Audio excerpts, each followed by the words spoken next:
Hello class, in previous lecture we discussed about the Raoult's law. Now we discuss the new topic which is very important for exam, that is ideal and non-ideal solutions and colligative properties. So first we see the ideal solutions.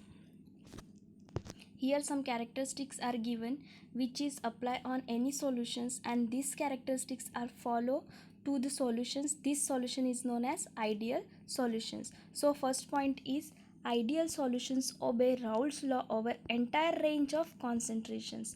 म्हणजे यामध्ये जितकेही range आहे कॉन्सन्ट्रेशनचे ते range जर follow करेल एखादी solutions, म्हणजे कुठल्याही रेंजचं concentration असू दे ते राउल्ट्स लॉ जर फॉलो करतील, म्हणजे तो सोल्युशन राउल्ट्स लॉ फॉलो करेल तर तो सोल्युशन राहील आयडियल सोल्युशन्स. म्हणजे जेव्हा आपण राउल्ट्स लॉचा ग्राफ घेतलेला आहे, हा ग्राफ, या ग्राफचा हा एक्झॅक्ट एखादी सोल्युशन जर एक्झॅक्ट हा ग्राफ दाखवत असेल, म्हणजे त्याच्यावरती किंवा त्याच्या खाली न व्हॅल्यू त्याची न येता एक्झॅक्ट हीच व्हॅल्यू येणार, एक्झॅक्ट तेच प्रेशर दाखवेल, त्या सोल्युशनला आपण काय म्हणणार, ideal solutions. So next point is no heat evolved or absorbed when two component forming an ideal solution are mixed, thus heat of entropy is equals to 0.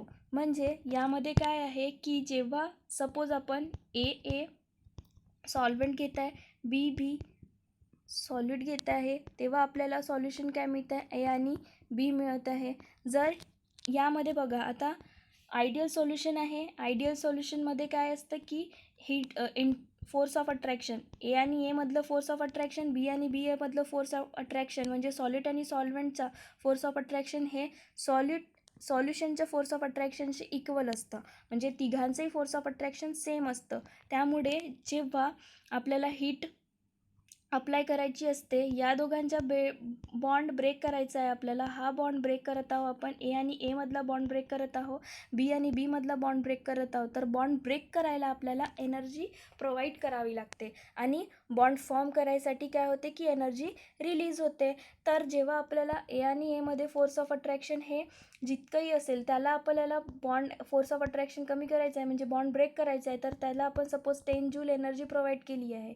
बीमधील bond break करायसाठी 10 joule energy provide करत आहोत आपण, आणि या दोघांची तिघांची strength same असल्यामुळे आता जो सोल्युशन फॉर्म होत आहे त्यामध्ये काय होत आहे की ए आणि बी कंबाईन होऊन सोल्युशन फॉर्म होत आहे. ठीक आहे, तर त्यामध्ये काय होतं आहे की बॉन्ड फॉर्म होत आहे, तर एनर्जी रिलीज होत आहे. एनर्जी रिलीज होत आहे, तर एक बॉन्ड फॉर्म करायसाठी सपोज 10 जूल एनर्जी रिलीज होत आहे, तर दोन बॉन्ड फॉर्म करायसाठी किती होते, 20 जूल एनर्जी फॉर्म होत आहे. ठीक आहे, रिलीज होत आहे.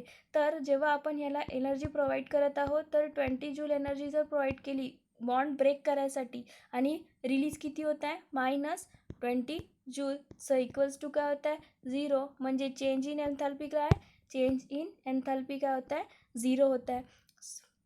Next point is there is no volume change when two ideal gases are mix. म्हणजे दोन आयडियल गॅसेस जेव्हा आपण मिक्स करत आहोत, म्हणजे सॉलिड आणि सॉल्व्हेंट मिक्स करत आहोत, तर त्याच्यामध्ये कुठल्याही वॉल्यूममध्ये सोल्युशन जेव्हा फॉर्म होत आहे तेव्हा चेंज व्हायला नको. Thus change in volume equals to 0. बघा यामध्ये जर आपण इथे 5 ml घेतला आहे सॉल्व्हंट, ठीक आहे, सॉल्व्हेंट आपण जेव्हा 5 ml घेत आहोत प्लस सॉल्यूट आपण 5 ml घेत आहोत, सॉल्यूट 5 ml घेत आहोत, तर आपल्याला सॉल्युशन किती मिळायला हवं, 10 mlच मिळायला हवं. कारण यांच्या मधले जर सॉलिड आणि सॉल्व्हेंट मिळून 10 ml आपल्याला सॉल्युशन मिळत असेल, तर त्याच्यामध्ये कुठलाही चेंज वॉल्यूममध्ये होणार नाही. जर कमी किंवा जास्त मिळेल तर आपण समजू की चेंज होत आहे, आणि जर चेंज झालं तर आपल्याला आयडियल सोल्युशन त्याला म्हणता येणार नाही. सो यामध्ये काय आहे की आपण 5 ml सॉल्व्हेंट घेत आहोत आणि 5 ml सॉल्यूट घेत आहोत, तर दोघांना एकमेकांमध्ये ॲड केल्यानंतर सॉल्यूट आणि सॉल्व्हेंटला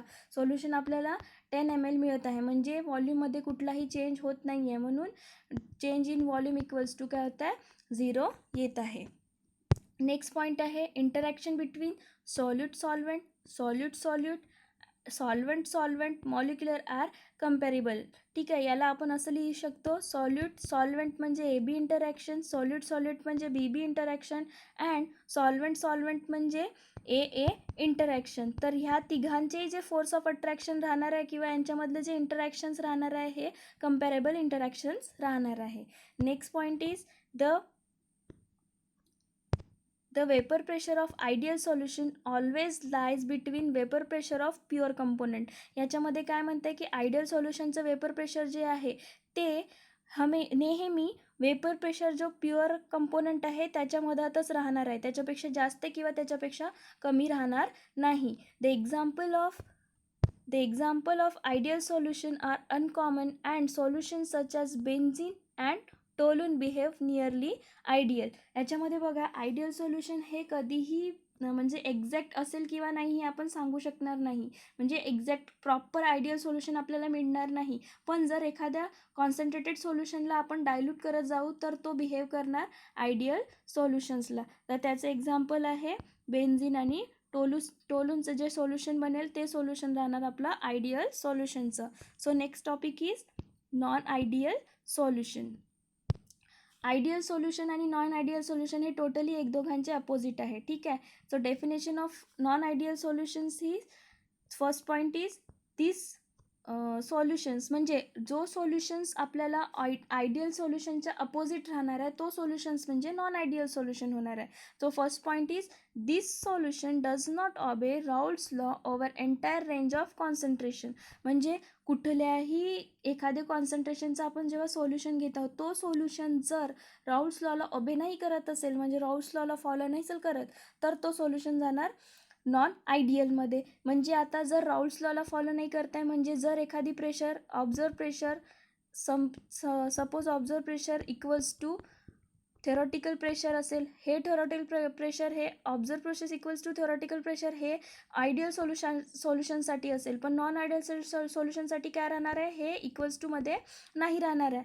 तर नॉन आयडियल सोल्युशनसाठी हे इक्वल टूमध्ये नाही राहत. मग याचा अर्थ असा येईल की आयडियल सोल्युशन नॉन आयडियल सोल्युशनमध्ये इक्वल टू नाही आहे, तर एक तर कमी तरी असेल किंवा एक तर जास्त तरी असेल. जर ऑब्झर्व प्रेशर हा जास्त असेल थेरॉटिकल प्रेशरपेक्षा तर आपण काय म्हणणार, पॉझिटिव्ह डेव्हिएशन्स. आणि जर ऑब्झर्व प्रेशर हा कमी असणार थेरॉटिकल प्रेशरनी तर आपण काय म्हणणार, तो नेगेटिव्ह डेव्हिएशन्स. पॉझिटिव्ह म्हणजे जास्त आणि नेगेटिव्ह म्हणजे कमी. तर याच्यावरनं there are two types of deviations from Raoult's law. First is positive deviations from Raoult's law, second is negative deviations from Raoult's law. So first we see positive deviations from Raoult's law. या स्लाइड्समध्ये तुम्हाला एक graph दिसत आहे. या ग्राफमध्ये बघा जे डॉटेड लाईन दाखवलेली आहे ही dotted line ideal graph of Raoult's लॉचं दाखवत आहे. हे आयडियल ग्राफ राऊल्ट्स लॉचा आयडियल ग्राफ आहे.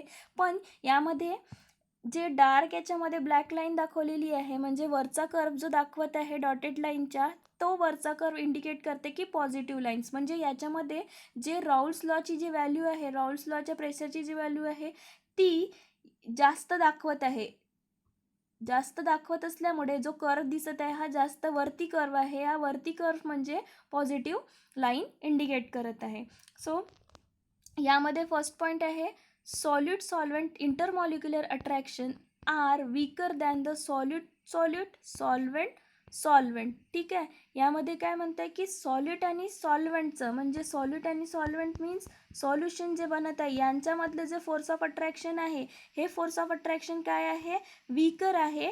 कशाच्या कंपॅरिझनमध्ये, सॉल्व्हेंट आणि सॉल्व्हेंटचं आणि सॉल्यूट आणि सॉल्यूटचं. म्हणजे सॉल्यूट आणि सॉल्यूटमध्ये जे फोर्स ऑफ अट्रॅक्शन आहे हे स्ट्रॉंग आहे.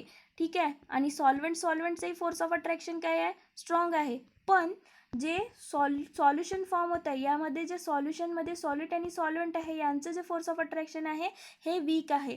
या फोर्स ऑफ अट्रॅक्शनवरून काय होतं आहे की जी व्हॅल्यू ऑफ व्हॉल्यूम मिक्सिंग आहे ही काय आहे, ग्रेटर दॅन 0 राहणार आहे. आणि व्हॉल्यूम ऑफ एन्थॅल्पी काय राहणार आहे, ही देखील ग्रेटर दॅन 0 राहणार आहे. So first we see the volume of mixing is greater than 0. ही कशी राहणार आहे ही बघू. तर जर आपण ए सॉल्व्हेंट अट्रॅक्शन घेत आहो प्लस बी सॉल्यूट अट्रॅक्शन घेत आहो, त्यामध्ये सॉल्युशन काय फॉर्म होत आहे, ए आणि बी हे सॉल्युशन फॉर्म होत आहे. ठीक आहे. ए आणि बी सॉल्युशन फॉर्म असल्यामुळे काय होत आहे की यांच्यामधलं जो फोर्स ऑफ अट्रॅक्शन आहे हे स्ट्रॉंग आहे, ठीक आहे. हे स्ट्रॉंग आहे फोर्स ऑफ अट्रॅक्शन आणि हे पण स्ट्रॉंग आहे force of attraction. Sir force of attraction A आणि ए मधलं स्ट्रॉंग आहे, बी आणि बी मधलं स्ट्रॉंग आहे, पण ए आणि बी मधलं वीक आहे. तर आपण हे जर 5 ml घेतला आहे, हा 5 ml घेतला आहे, तर यांच्यामध्ये फोर्स ऑफ अट्रॅक्शन वीक असल्यामुळे हे काय होतील, रिपेल होतील. ए आणि बी एकमेकांपासून रिपेल होत आहे. रिपेल होत आहे म्हणजे त्याचं व्हॉल्यूम काय होत आहे, वाढत आहे. जर एका याचं 6 व्हॉल्यूम असेल तर 2 याचा आपण काय पकडू, 12. तर टोटल 12 व्हॉल्यूम होत आहे. म्हणजे काय होत आहे, ही 2 व्हॉल्यूम जास्त येत आहे, 2 ml व्हॉल्यूम काय होत आहे, जास्त होत आहे. म्हणजे यामध्ये काय होत आहे की डेल्टा व्ही ऑफ मिक्सिंग हे काय होत आहे, 0पेक्षा जास्त दाखवत आहे. सेम तसंच जर आपल्याला डेल्टा एच आहे, डेल्टा एच ऑफ मिक्सिंग हे ग्रेटर दॅन 0 दाखवायचं आहे, तर यामध्ये काय ए आणि एचं जे फोर्स ऑफ अट्रॅक्शन आहे, बी आणि बीचं फोर्स ऑफ अट्रॅक्शन काय आहे, जास्त आहे ॲज कम्पेअर टू सोल्युशन ए आणि बीचं. तर यामध्ये जेव्हा आपल्याला एखादी बॉन्ड ब्रेक करायचा असतो तेव्हा आपल्याला काय एनर्जी प्रोव्हाइड करायची असते. तेव्हा जर आपल्याला ए आणि एमध्ये जर बॉन्ड ब्रेक करायचं आहे, त्यांना आपल्याला 10 जूल एनर्जी प्रोव्हाइड करायची आणि बी आणि बीमधला जेव्हा बॉन्ड ब्रेक करत आहोत तेव्हा 10 जूल एनर्जी प्रोव्हाइड करत आहोत. आणि इथे काय होतं आहे की यांच्यामधलं फोर्स काय आहे, वीकर आहे. वीकर फोर्स असल्यामुळे काय होते की एनर्जी रिलीज कमी होते. म्हणजे फोर्स ऑफ अट्रॅक्शन वीक तर एनर्जी रिलीज कमी होत आहे. जेव्हा आपण त्यांना 20 जूल एनर्जी प्रोव्हाइड करत आहोत, पण यामध्ये काय होतं आहे की एनर्जी कमी रिलीज होत आहे. म्हणजे आपल्याला काही एनर्जी जास्त द्यावी लागली आहे. जर जास्त एनर्जी देत आहो म्हणजे काय आहे की डेल्टा एच मिक्सिंग काय राहणार आहे, 0पेक्षा जास्त राहणार आहे. So next topic is negative deviations. Negative deviations, so negative deviations काय आहे बघा. Negative deviations from Raoult's law, the interaction between solvent and solute molecule stronger than solute आणि सॉल्व्हेंट.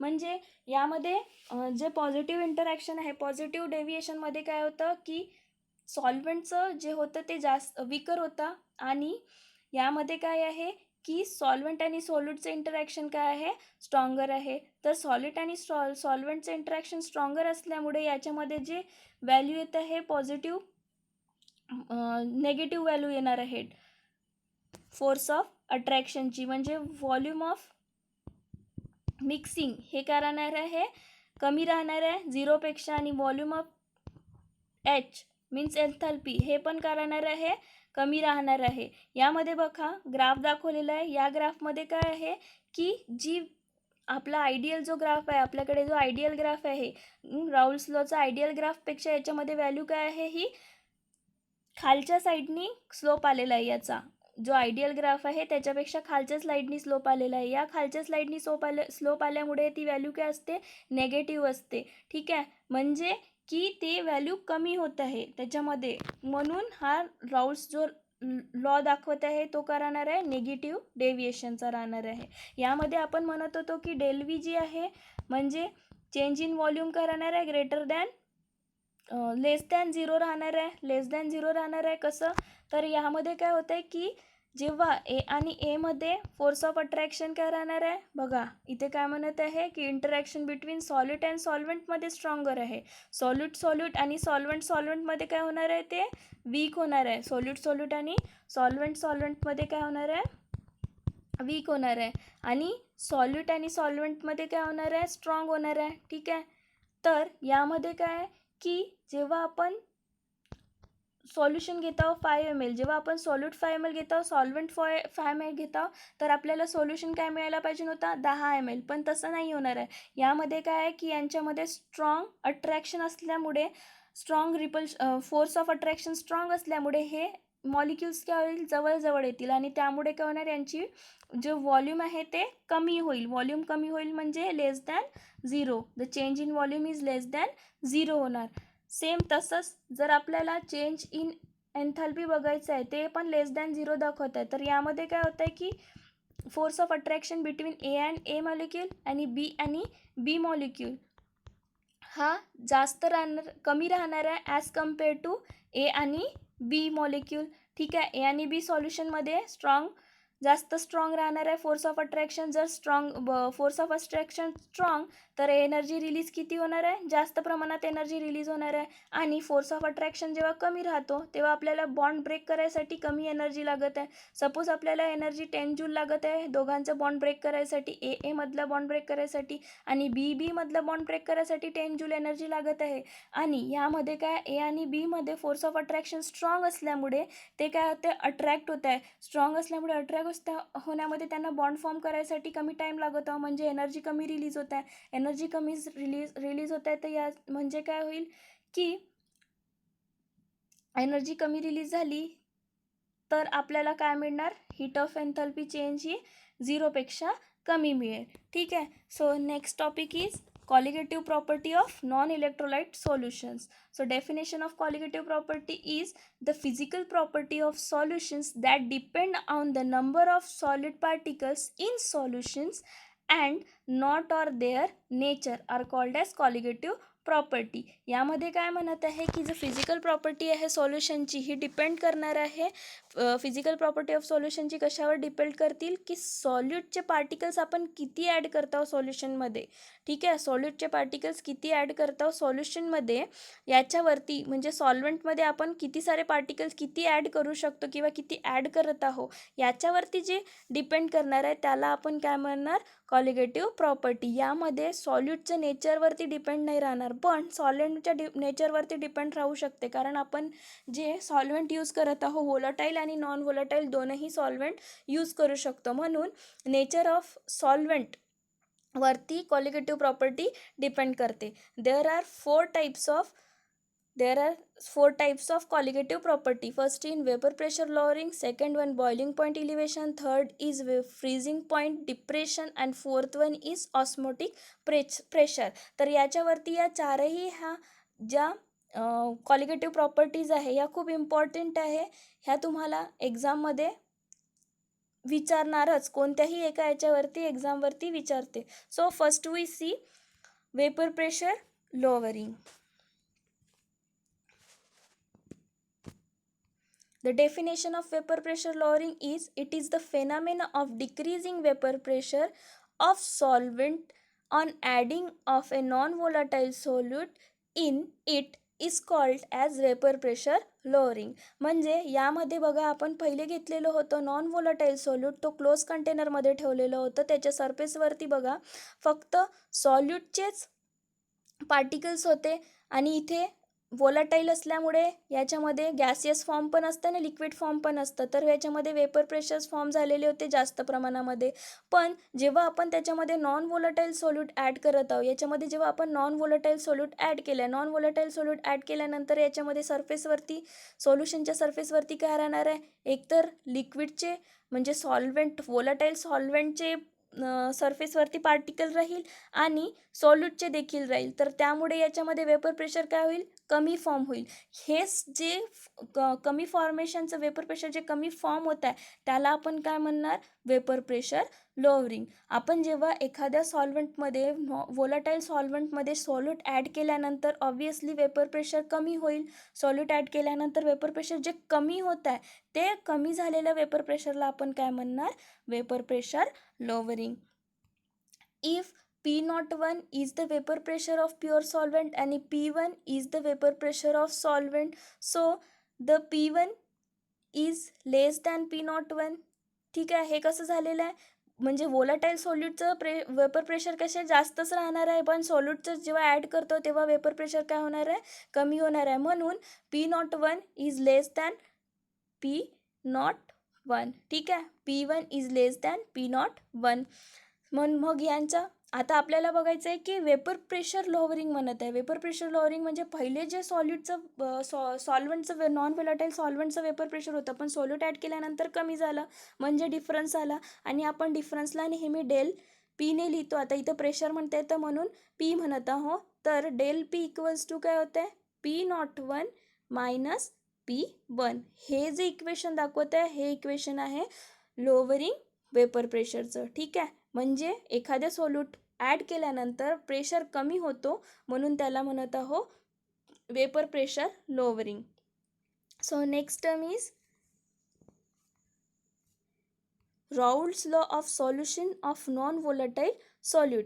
ठीक आहे, आपल्याला आता नॉन व्होलेटाईल सॉल्यूट, आपण पहिले राऊल्स लॉ बघितला होता तो व्होलाटाईल सॉल्यूटसाठी बघितलेला होता. आता जो राऊल्स लॉ बघणार आहोत आपण तो नॉन व्होलाटाईल सॉल्यूटसाठी बघणार आहोत. पण आपल्याला माहिती आहे की अकॉर्डिंग टू राऊल्स लॉ आपल्याला तेच म्हटलेलं आहे. राऊल्स लॉमध्ये काय म्हटलेलं आहे की partial vapor pressure of any component is equal to vapor pressure of pure component multiplied by mole fraction. Vapor pressure of pure component multiplied by mole fraction. हे आपल्याला राऊल्स लॉनी म्हटलं आहे की पार्शियल वेपर प्रेशर हा इक्वल टू राहणार आहे. Partial vapour pressure हा equal to कशाशी राहणार आहे? प्युअर प्रेशरशी आणि मोल फ्रॅक्शनशी. पण आपल्याला बायनरी सोल्युशन माहिती आहे. बायनरी सोल्युशनमध्ये काय असतं? दोन कंपोनंट फक्त असतात. त्यामध्ये mole fraction of component A plus mole fraction of component B means mole fraction of solute plus mole fraction of solvent equals to काय असतं? 1 असतं. मग जर आपल्याला x1ची व्हॅल्यू काढायची आहे तर 1 - x2 होते. ठीक आहे, तर ही x1ची व्हॅल्यू आपण काय पुट करणार? कशामध्ये? राऊल्स लॉनी जे सांगितले यामध्ये पुट करू. तर आपल्याला काय मिळेल? P1 equals to P01. x1चं काय सांगितलं आहे? Bracket 1 - x2. ठीक आहे, आता याला सॉल्व केल्यावर आपल्याकडे काय मिळतील? P1 equals to P01 minus P01. ठीक आहे, P01 x2. ठीक आहे, हे जर सॉल्व केल्यानंतर आपल्याला काय मिळालं? P1 equals to P01 minus P01 into x2. बघा, हे वाला मिळालं आपल्याला. आता यानंतर काय करणार की जे P01 आहे त्याला आपण लेफ्ट साईडला घेऊन येऊ. म्हणजे काय होईल? P01 minus P1 equals to P01 x2. ठीक आहे, हे मिळालं. नंतर आपल्याला माहिती आहे की लोवरिंग ऑफ वेपर प्रेशर काय आहे? Del P equals to P01. ठीक आहे, म्हणजे जर आपल्याला डिफरन्स दाखवायचा असेल तर आपण काय यूज करतो? डेल पी यूज करतो. ठीक आहे, तर याच्यामध्ये दोन डिफरन्स दाखवलेले आहे P01 मायनस P1. तर म्हणून आपलं नेक्स्ट इक्वेशन काय होणार? Del P equals to P01 into x2. ठीक आहे, हे होईल आपलं नेक्स्ट इक्वेशन.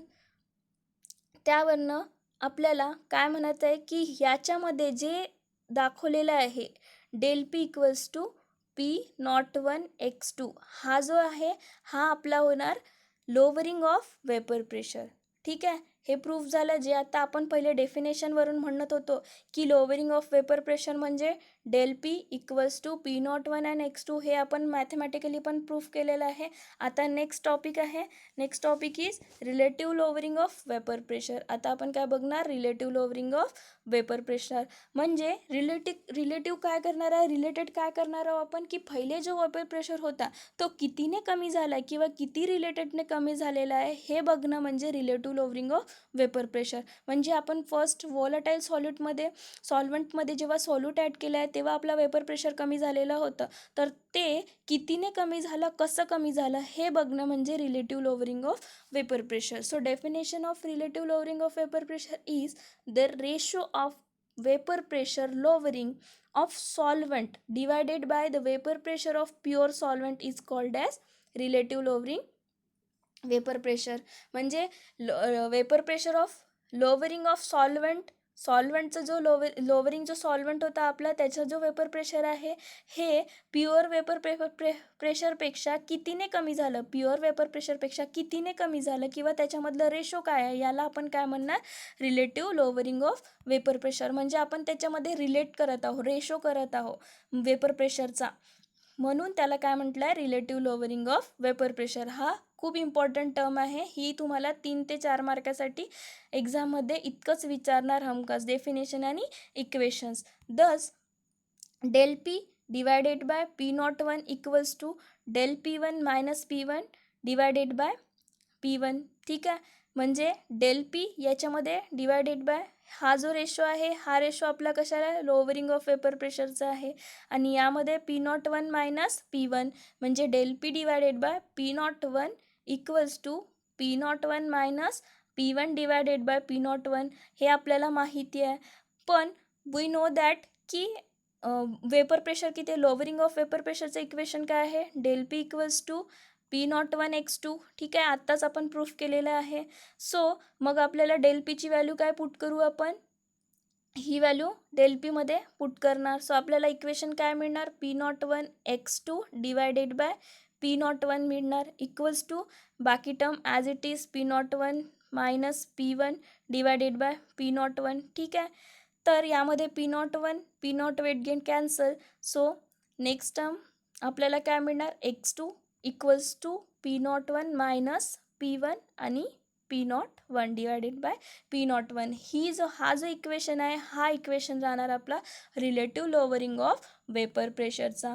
ठीक आहे, याच्यावरती प्रॉब्लेम पण बेस्ड आहे. सो नेक्स्ट टर्म इज, आता आपल्याला रिलेटिव्ह वेवरिंग ऑफ वेपर प्रेशरवरनं मोलर मास काढायचा आहे. So next term is molar mass of solute from vapour pressure lowering. Vapour pressure लोअरिंगवरनं आपल्याला मोलर मास काढायचा आहे. ठीक आहे, सो आपल्याला माहिती आहे लोअरिंग ऑफ वेपर प्रेशर काय आहे, del P equals to P01 x2 divided by.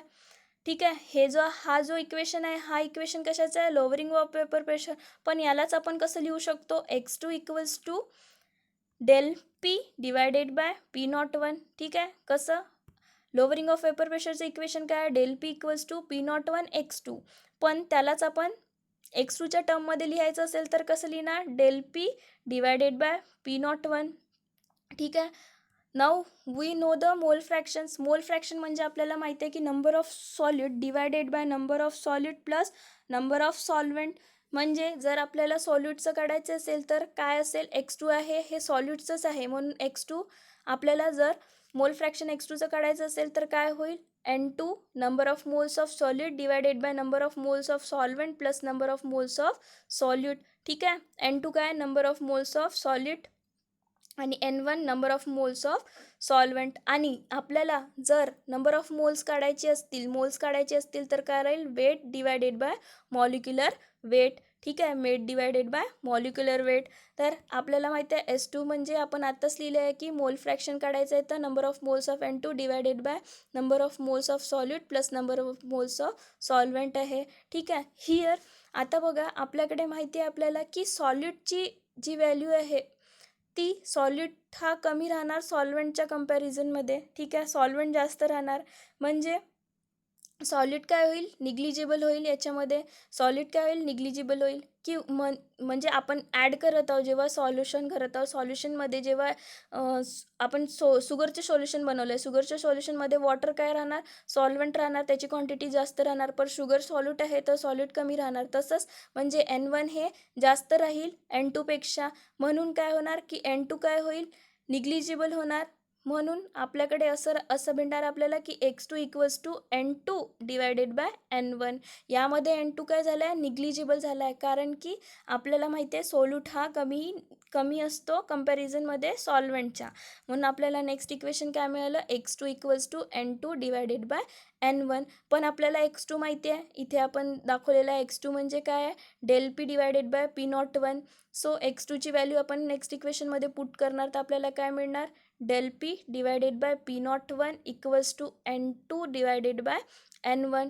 ठीक आहे, नेक्स्ट इथपर्यंत आपलं झालेलं आहे. त्यानंतर आपल्याला आता मी आत्ताच म्हटलं की नंबर ऑफ मोल्स काढायचे आहे. तर नंबर ऑफ मोल्स काढायसाठी फॉर्म्युला काय, weight divided by molecular weight. आणि आपल्याला काय काढायचं आहे, मॉलिक्युलर वेट काढायचं आहे. सो N2 इक्वल्स टू काय होईल मग, W2 minus divided by M2 म्हणजे weight of solute divided by molecular weight of solute. आणि N1 number of moles of solvent is equal to weight of solvent divided by molecular weight of solvent. Here W1 and W2 weight of solvent and solute आणि M1 and M2 molecular weight of solute and solvent. So ते Nची value आपण put करणार. इथे जो equation दिलेला आहे N2 आणि N1 यामध्ये आपल्याला N2 आणि N1ची व्हॅल्यू पुट करायची आहे. तर इक्वेशन काय म्हणणार, del P divided by P01 equals to N2 काय आहे, W2 डिवायडेड बाय M2 आणि N1 काय आहे, divided by W1 divided by M1. ठीक आहे, तर याला सॉल्व केल्यानंतर आपल्याला काय मिळणार, आपल्याला त्याला सॉल्व केल्यानंतर हे इक्वेशन मिळणार. ठीक आहे, हे इक्वेशन मिळणार. पण डेल पीला आपण काय म्हणू, डेल पी म्हणजे डिफरन्स. ठीक आहे, कशाचं, प्युअर प्रेशरचं मायनस सॉल्यूट प्रेशरचं. तर ते व्हॅल्यू आपण जर इथे पुट केली तर आपल्याला इक्वेशन काय मिळेल, P01 minus P1 divided by P01 equals to W2 into M1 divided by M2 and W1 multiply by W1. यावरनं आपल्याला काय मोलर मास काढू शकू. सो हिअर या कॅल्क्युलेट ऑफ मोलर मास याच्यावरनं आपला मोलर मास काढता येतं. तर त्याच्यावरचे प्रॉब्लेम्स आहेत ते प्रॉब्लेम्स आपण नेक्स्ट घेऊ. The problem on molar masses, relative lowering of vapour pressure, related to relative lowering of vapour pressure आपल्याला काही प्रॉब्लेम सॉल्व करायचे आहे. So first problem is a solution is prepared by dissolving 394 gram of a non-volatile solid in a 622 gram of water. The vapor pressure of solution is found to be 30.74 mmHg at 30 degrees Celsius. If vapor pressure of water 30 degrees Celsius is 31.8 mmHg, what is the molar mass of solid. यामध्ये आपल्याला काय काढायचं आहे, वॉटरचं molar mass of solute काढायचं आहे, सॉल्यूटचं molar mass काढायचं आहे. ठीक आहे, तर फर्स्ट आपण काय बघणार, गिवन काय काय आहे. गिवनमध्ये काय आहे, डिझॉल्व म्हणजे डिझॉल्व करत आहो. ठीक आहे, म्हणजे सॉल्यूट दिलं आहे. वेट ऑफ सॉल्यूट किती दिलेलं आहे, 394 ग्राम. वेट ऑफ सॉल्वंट काय दिलेलं आहे, 622 ग्राम. मोलर मास ऑफ वॉटर काय आहे, 18 ग्राम पर मोल इनवर्स. ठीक आहे, आणि प्रेशर दोन प्रेशर दिलेले आहेत. त्याच्यामधलं एक प्रेशर आहे 30, म्हणजे P1 काय आहे 30.70 mmHg, आणि P2 काय आहे म्हणजे P01 काय आहे 31.8 mmHg. ठीक आहे, तर ह्याला आपण सरळ सरळ फॉर्म्युल्यामध्ये पुट करणार. फॉर्म्युला काय, P01 minus P1 divided by P01 equals to del P और P01 divided by W2 M1 divided by M2 W1. तर आपल्याला M2 काढायचं आहे. कॅल्क्युलेट काय करायचं आहे, M2. जर आपल्याकडे सगळ्या व्हॅल्यू आहे फक्त M2ची नाही आहे तर सरळ सरळ व्हॅल्यू पुट करायची आणि काढायचं. सो आपल्याकडे फॉर्म्युला आहे P01ची व्हॅल्यू काय आहे 31.8 mmHg मायनस P1ची काय आहे 30.74 mmHg डिवायडेड बाय 31.8. ठीक आहे, इक्वल्स टू W2 काय आहे 394 394 ग्राम इंटू W1 काय आहे वॉटरचं मॉलिक्युलर वेट काय 18 डिवायडेड बाय M2 कॅल्क्युलेट करायचं आहे इंटू W1 काय आहे 622 ग्राम. ठीक आहे, याला सॉल्व केल्यानंतर आपल्याला M2ची व्हॅल्यू काय मिळत आहे 342 ग्राम पर mole inverse. So next problem, second problem is the vapour pressure of pure benzene, त्याचं molecular mass is 78 gram per mole of certain temperature is 640 mmHg. A non-volatile solute of mass 2.315 gram is added to a 49 gram of benzene. The vapor pressure of solution is 600 mmHg. What is the molar mass of solute. यामध्ये देखील आपल्याला molar mass of solute काढायचं आहे म्हणजे M2 काढायचं आहे. ठीक आहे, गिवन काय काय आहे, गिवन आहे P01 किती दिलेला आहे, P01 आहे 640 mmHg. P1 किती दिलेला आहे 600 mmHg. W1 किती दिलेला आहे 49 ग्राम आणि W2 किती दिलेला आहे 2.315. ठीक आहे, W2 म्हणजे सॉल्यूटचं वेट दिलेलं आहे.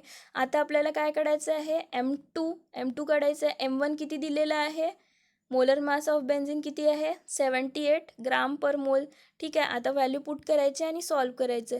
P01 किती आहे 640 minus 600 divided by 640 equals to 2.315 gram minus 78 divided by 40 into M2. ठीक आहे, आता याच्यामध्ये 40 divided by 649 equals to 3.215 minus 78 divided by 40 into M2. आता M2 काढायचं आहे म्हणून M2ला लेफ्ट हँड साईडला घ्या. बाकी सॉल्व केल्यानंतर आन्सर किती मिळत आहे? 72.9 ग्राम पर मोल. I hope all these things are clear to you. Thank you class.